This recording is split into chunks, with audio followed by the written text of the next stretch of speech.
ফেরত দেন, তাদেরকে সসম্মানে তাদের বাঁচার অধিকার দেন। ইহুদিদের একটা সংঘবদ্ধ রাষ্ট্র, যেখানে বিভিন্ন দেশ থেকে ইহুদিরা এসে জমায়েত হয়েছিল। প্রকৃতপক্ষেই ইসরায়েল কোনো ভূখণ্ড নয়, এবং ফিলিস্তিনের পক্ষে দাঁড়ানোর মতো মুসলিম দেশ ইরান ছাড়া আর কোনো দেশকে আমি দেখি নাই। ইসরায়েলের পণ্য ব্যবহার করছে আর চায়না মাঝে বলছে ফিলিস্তিনি ভাইদের জন্য টাকা মুসলিম হিসাবে এক প্রতিবেদনকারী বলেছেন আল জিহাদুল্লাহ জিহাদ কিয়ামত পর্যন্ত বলবৎ থাকবে, চলতে থাকবে। শিক্ষিত হবে মুসলমান। সশস্ত্র বাহিনী কিভাবে তৈরি করা লাগে, যুদ্ধ কিভাবে তৈরি করতে হয়, আমাদের প্রস্তুত থাকতে হবে। কথা বলেন ঠিক না?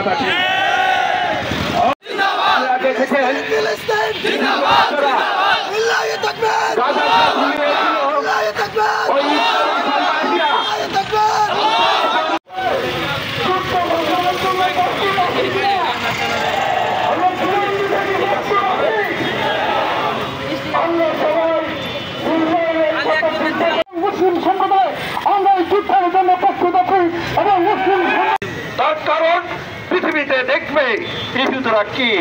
আমি কি ইহুদিকে ধ্বংস করে ফেরত দেন, তাদেরকে সসম্মানে তাদের বাঁচার অধিকার দেন। পার্শ্ববর্তী ভারত না বললেই নয়, পার্শ্ববর্তী ভারত বাংলাদেশে কখনোই চায় না শান্তিতে থাকুক।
তাদের মুখে পানি নাই, মুখে খাবার খাদ্য নাই,